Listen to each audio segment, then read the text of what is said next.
Hey guys, Matt, chapter 52. Just a few important things before I start the reading.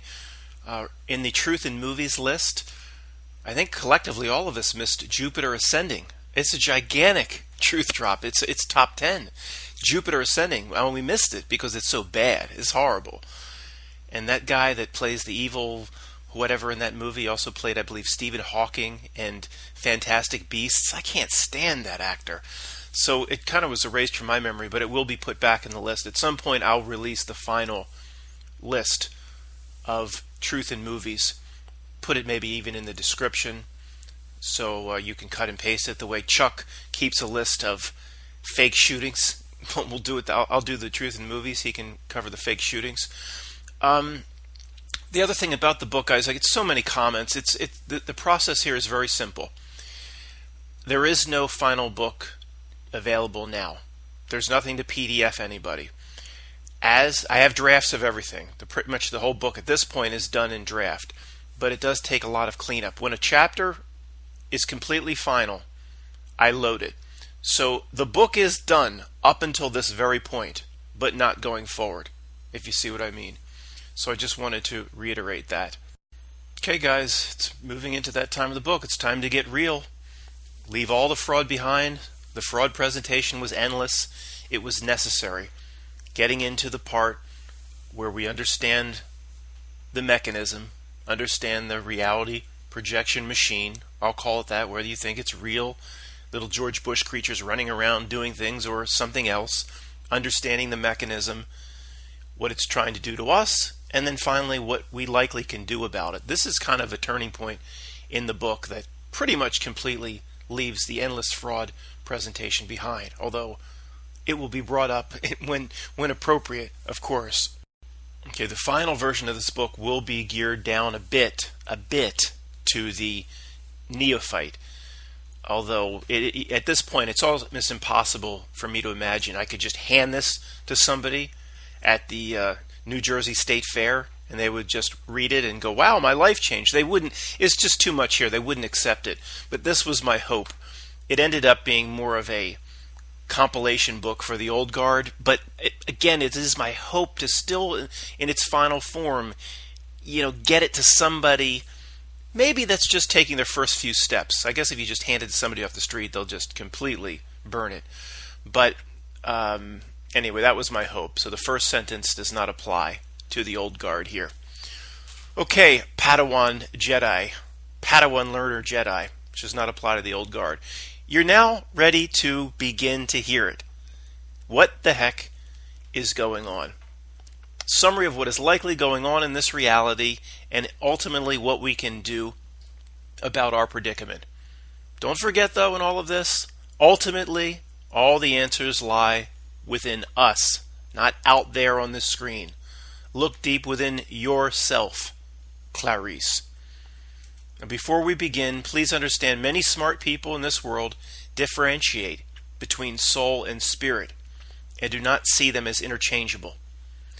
Where this has arisen over time, it appears, from the smarter people would say, that spirit is the greater term and what we should be most interested in fostering here on this realm, using the tools that this realm affords us to foster it.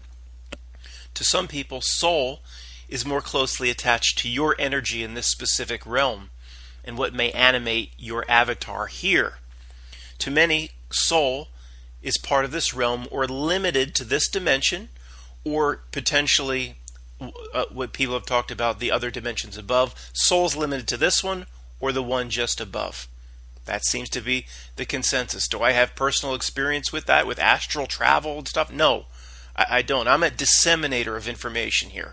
Okay, I observe and disseminate with what resonates with my inner tuning fork. I don't travel to the astral realm and see that for myself. Like the OA, I didn't go into those dimensions. No, but I have spent 10 years listening and watching, and I'm a unique observer of reality. So, of course, when it gets into these sorts of topics, this is a culmination of every smart person I've ever learned and what resonates with me. Not that I have personal experience. I have no near-death experience or anything like that either. Now, animals, they say, may have a soul in this realm.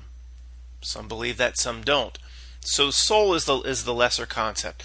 That thinking ourselves as immortal and not of this aging flesh, people believe overall it's just better to say we're beings of spirit.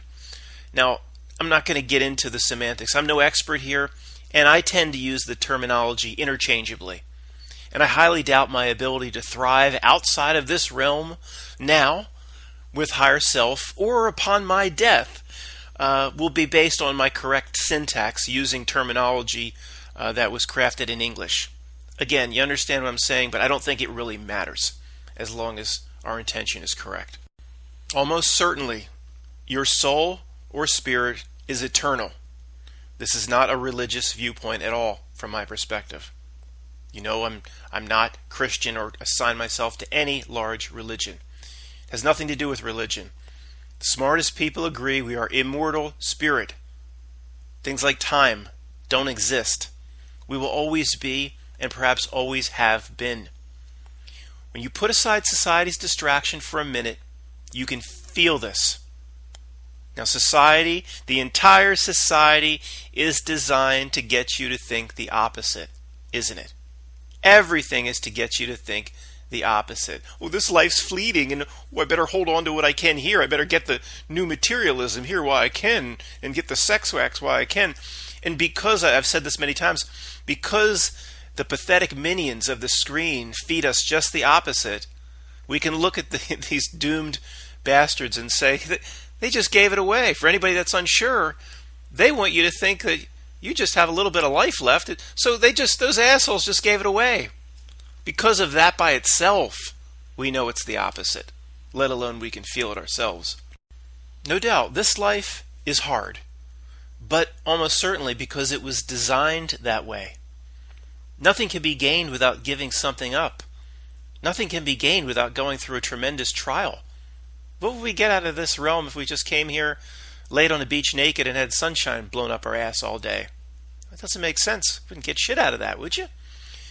Now, the initial reason for the creation of this realm was likely done with good intentions, even if it's been hijacked and the original parameters of the game have been altered or corrupted by what I end up calling the George Bush creatures, that I end up now calling the Hillary Clinton creatures.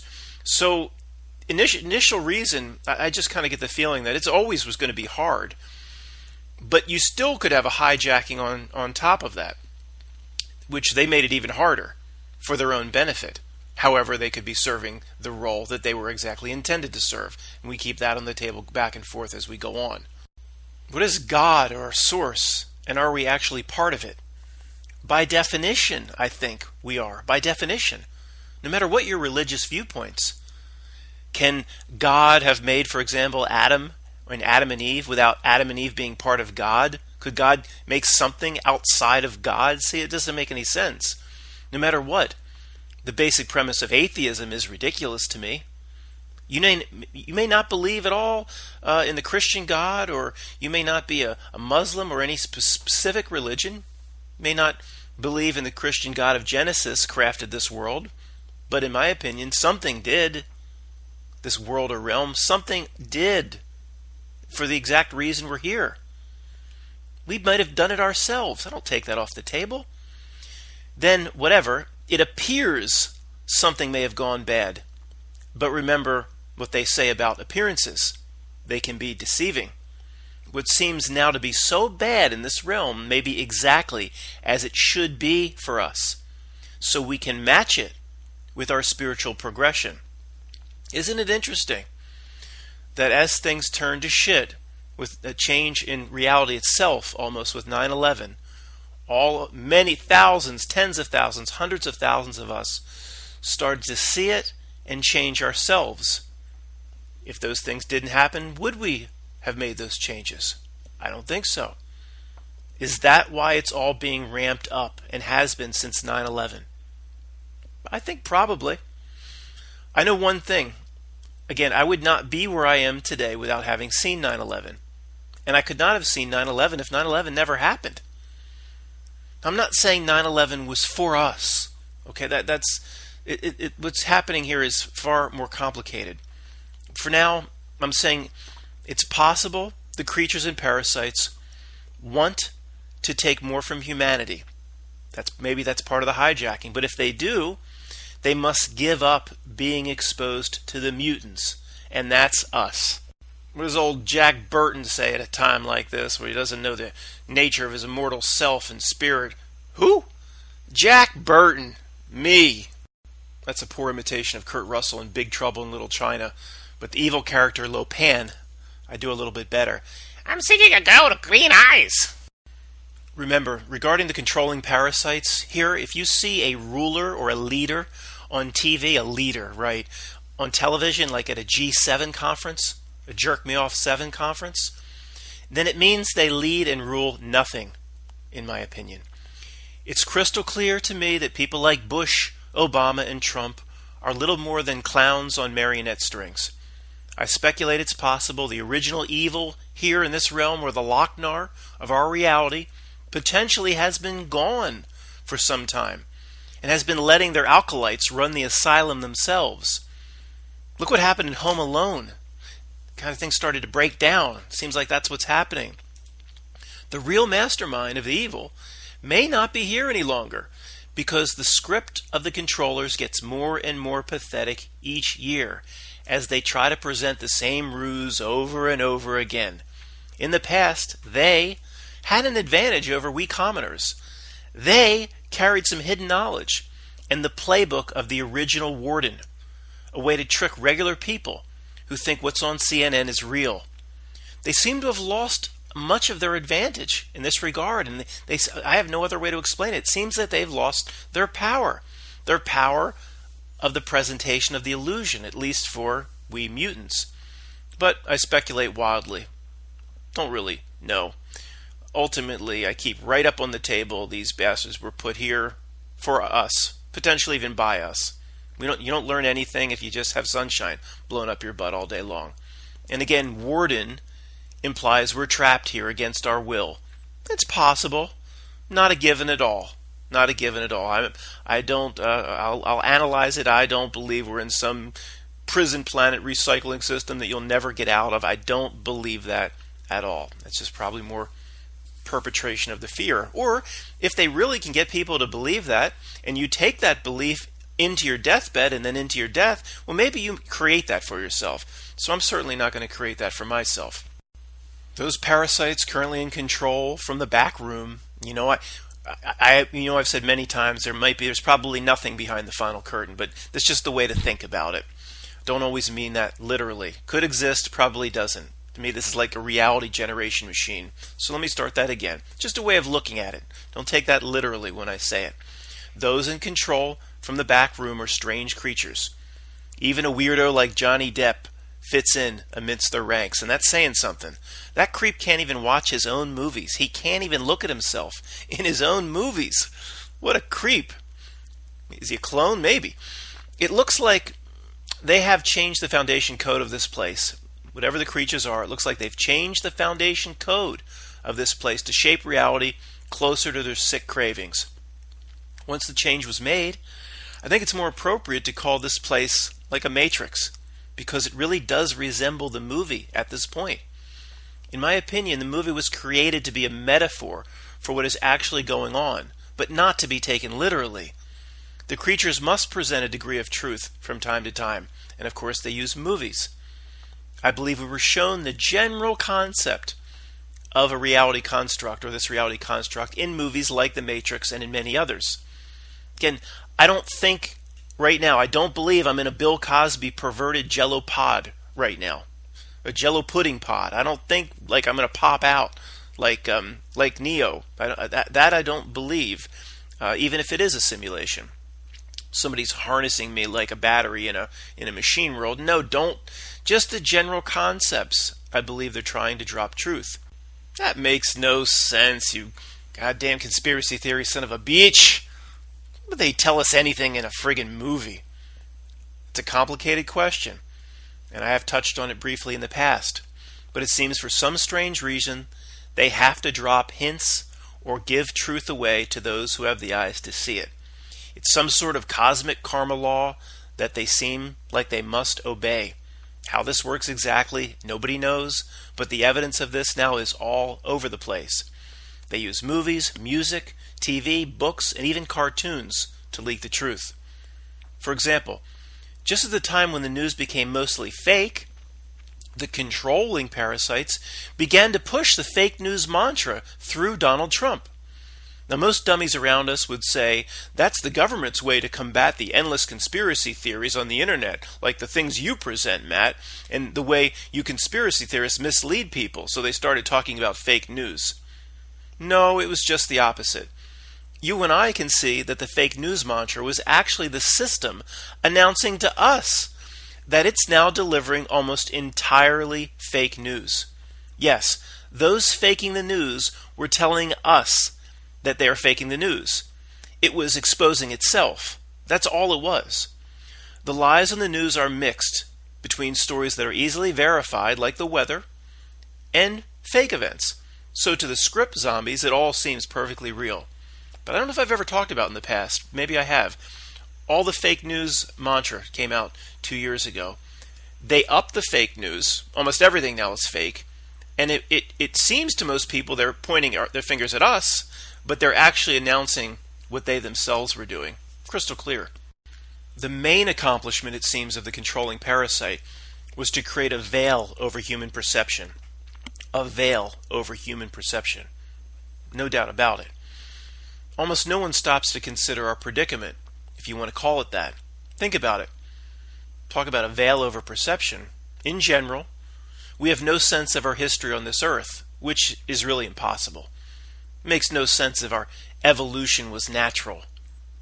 And I don't buy that Darwin bullcrap. We don't know what happened just 4,000 years ago. We don't know what happened 4,000 years ago. Whatever constructed the pyramids and all the megalith sites around the world, they had no way to leave a record. Of course they did. Somebody stole it. Ridiculous. Not knowing what happened 4,000 years ago cosmically, that's like not remembering what you had for breakfast. Our lack of history is a manifestation of the veil they have placed over us.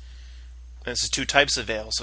It's more of a real veil because they just stole the information, where they've also basically in some sort of mind control put a virtual veil over human perception, not affecting most of us mutants at this point.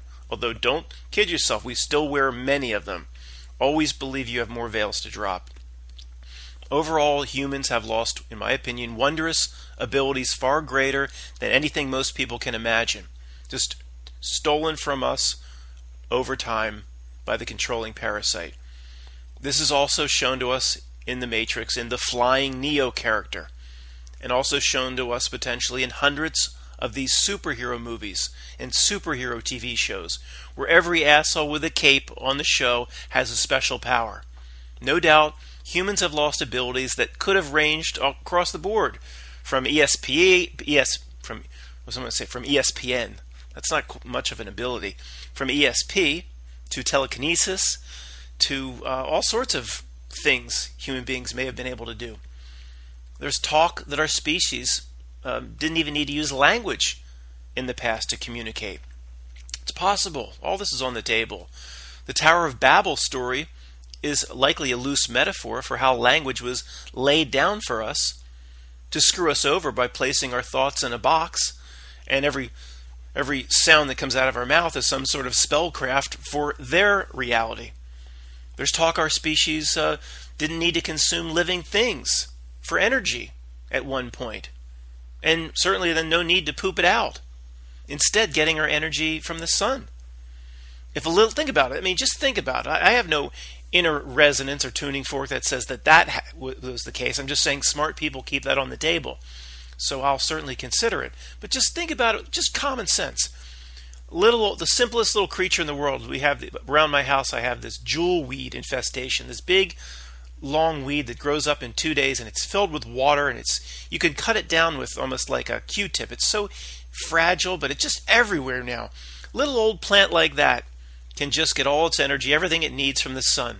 Doesn't need to eat anything, doesn't need to run around, doesn't need to rent a condo. If a little plant could get it from the sun, we couldn't have got it from the sun at some point. Now, I sense much of this talk about what humans were is based on truth. It really feels like we've been reduced or degraded over time, or that we ourselves have fallen. Is that where that term comes from? The evidence of this in our own body or surrounding our own body, that it's been reduced, is a giant paradox. The top of the food chain needing to eat, while the lowest of the low, supposedly a plant, just takes in the sun and a certain type grows to 300 feet. The top of the food chain is the most feeble in this entire realm. Yeah, you ever see a bird outside just coughing? And the cardinal looks over at you and says, I just can't kick this bronchitis. I'm out. Cardinal's outside in the winter, all winter. You ever see him cough? We're the most feeble, but we're the top of the food chain. I don't mean to be gross, but this has to be considered. The top of the food chain needs to poop, and it gets related infections related to that whole tract. I mean, top of the food chain. Have you ever seen a flower poop? Me neither. Did you ever consider that we're potentially the very bottom of the food chain, and everything in this realm is backwards, so what our perception of ourselves is backwards? It's on the table. We are at the bottom of the food chain. Oh, Matt, we're so superior to these dandelions and weeds. How do you know? How do you know what their existence is like? How arrogant of the human to think they know. A worm is a lowly creature from our own perception. You have no idea what that existence is like. That might be Hugh Hefner in the Playboy Mansion times about 100,000, the existence of a worm digging through the dirt. We have no idea. Just keep on the table. We run around over the top of the food chain. I mean, give me a break. It's likely we're the lowest creatures here. The modern term dumbed down is a manifestation of the veil the controllers have placed over us. No one expects the answers to smart questions any longer, as human beings are slowly made dumber by the year. I sense, and many agree, that this may be our last chance. We who have been convinced we are leading just absolutely at the front, the absolute front of the line of spiritual beings here. We are the leaders of spiritualism, the human being. No, we are likely or potentially the cosmic fuck-ups. Tell me this, doesn't it feel? I just get the sense like this is, this is like my last chance or our last chance. This realm, it don't go much any lower. The metaphor of hell. That's all that's left is that, man. And I don't believe there's a burning pit, but all that's left is that. It tells us this is really the lowest before your soul just goes to the abyss. It feels like some sort of probation here, or purgatory. Much more than a prison. We're just trapped forever. Going away from the book for a second, I don't talk to my father about big things. He just thinks I'm a conspiracy theory whack job, and I can't believe you no longer have the corporate job, and just tries to apply society's standards. He is, I don't know how many tokens he has left, if you see what I mean.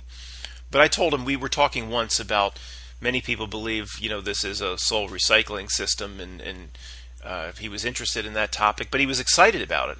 He was excited about it. He was really thinking like, wow, I could come back and be a high school sports athlete again and go through my 20s again and go down the shore. He was pretty excited about it. I mean, that's what we're talking about here. Like Al Bundy being excited to come back and have a high school football experience again. Well, that's pretty good. Well, Dad, did you consider that if that's true, you could be a crippled child in a Bangladesh suburb? Did you ever think of that? Did you think you're just coming right back here into the Philly suburbs and you could be a big high school athlete? No, but that's the way he thought. But no, it's probably going to be the opposite. If you had a charmed life here, you're going to be screwed over. So think of it that way. He didn't get it. It's just that's the people we deal with. Over many years, any understanding of who we are, what we can do, why we're here, seems like it's been erased from all of us. Of course, you know what I would say, all on purpose. Don't overlook the last sentence. It's a biggie, the last sentence. It means it's likely the meaning of life, the reason for our existence here, has been hidden on purpose.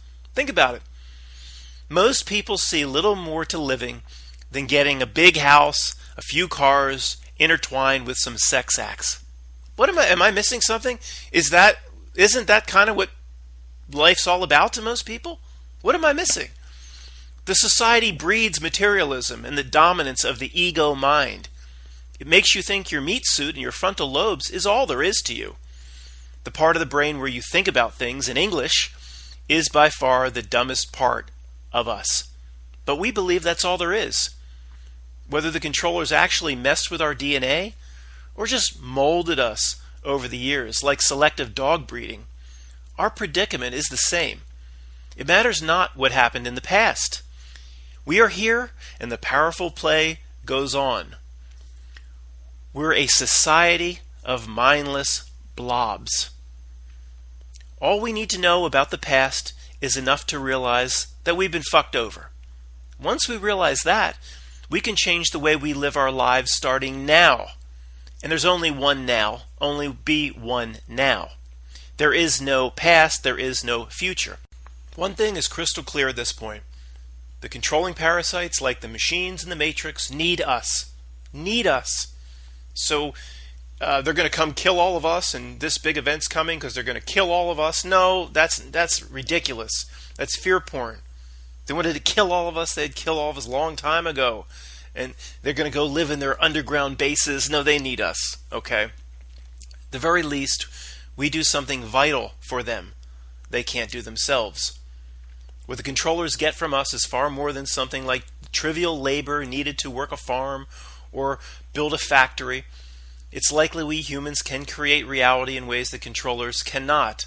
So this is one reason why the world construct is all about deception.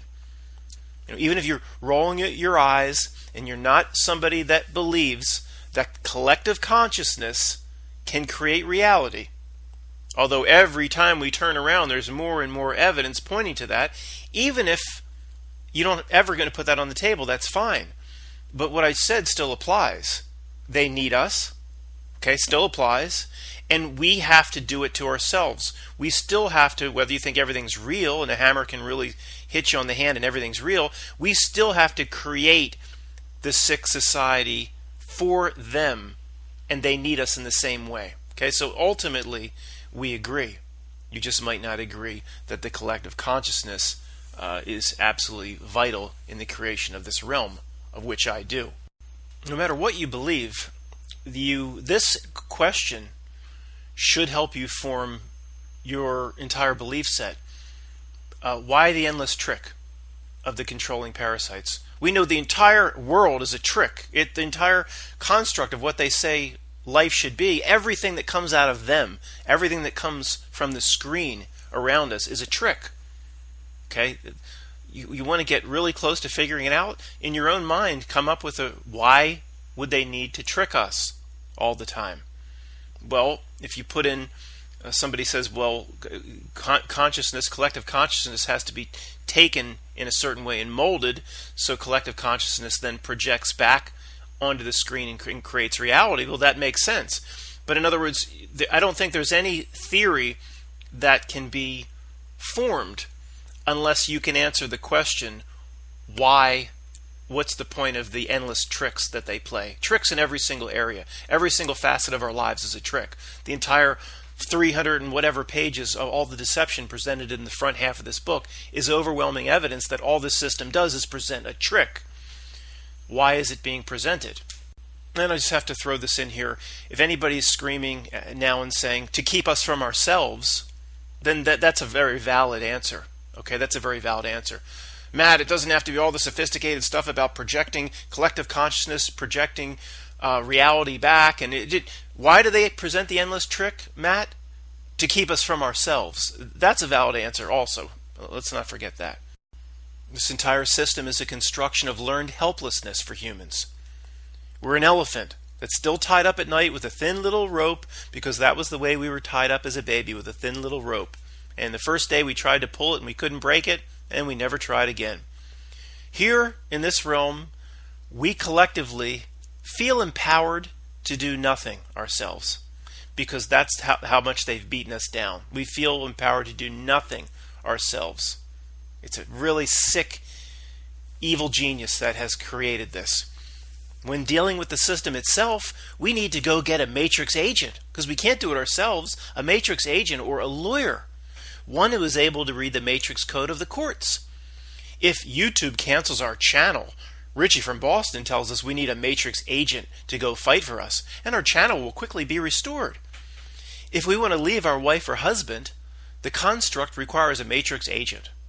The main way they create learned helplessness is through never-ending deception and mind control that ranges from simple subliminals to more sophisticated techniques.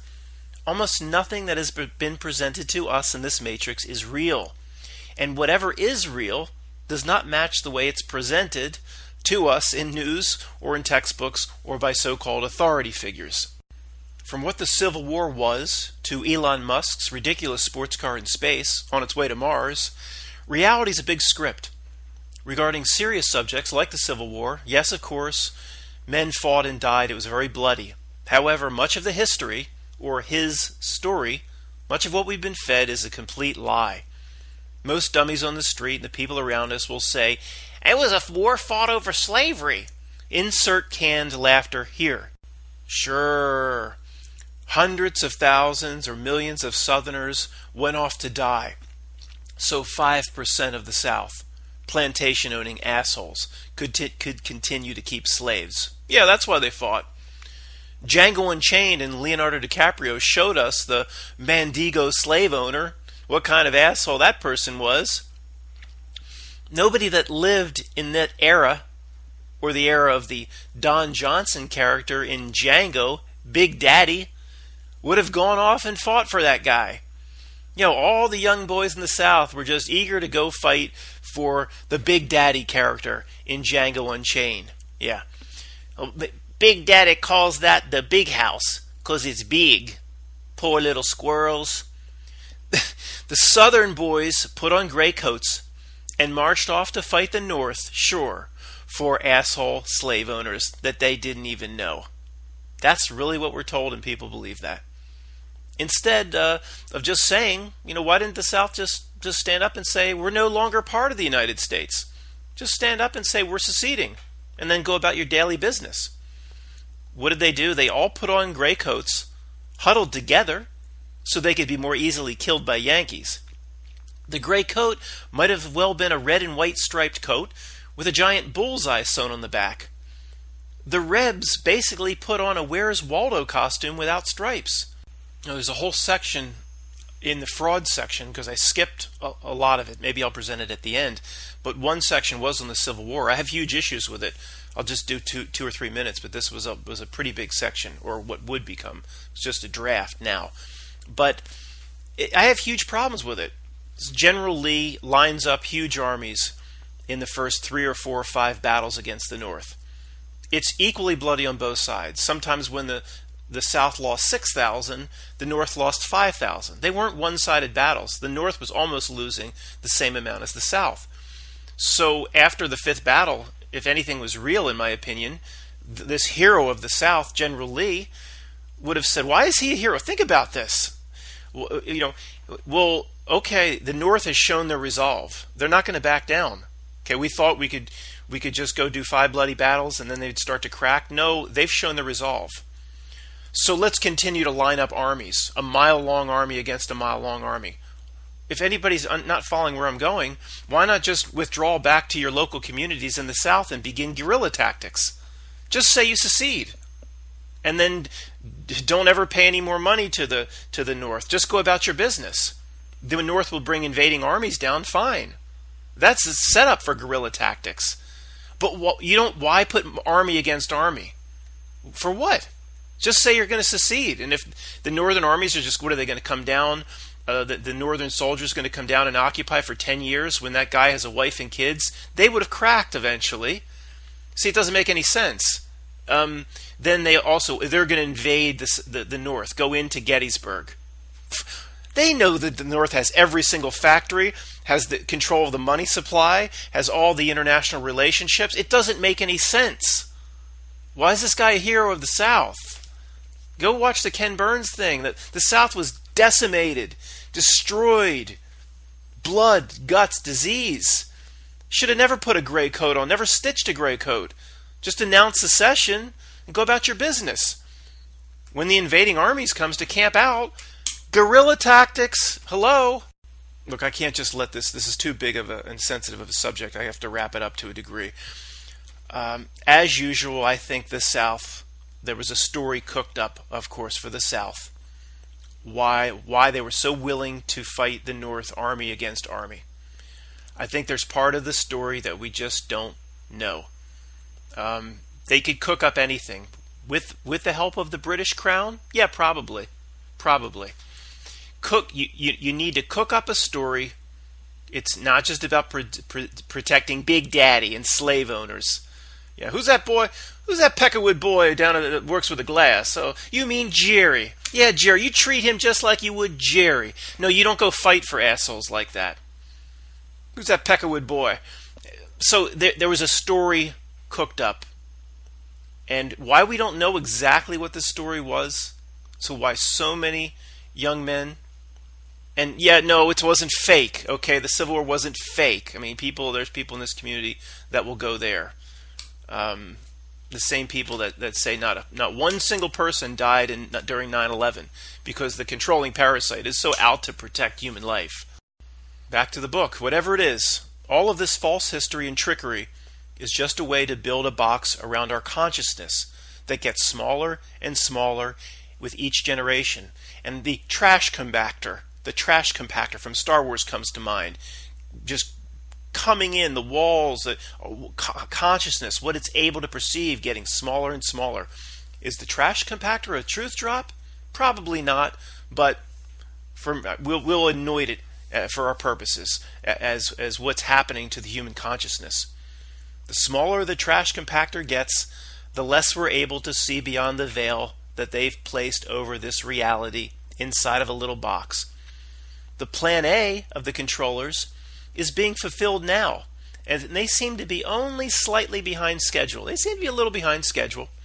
It's overall the Aldous Huxley book, Brave New World, where people learn to love their enslavement, combined at the same time with a good helping of Orwell's 1984. Insert Edward Snowden's stories about NSA spying and listening. No, Edward Snowden isn't this nice guy trying to help. It's because they had to basically, per the laws of karma, or whatever the reasons are, we'll put this guy out, Snowden, and all the bastards should already know that we're listening and spying on everything.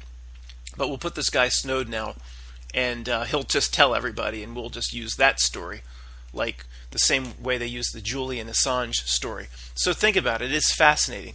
So you have Brave New World, the book. Everybody loves their enslavement in 1984. And what the system is doing to us is giving us both at the same time. Incredible.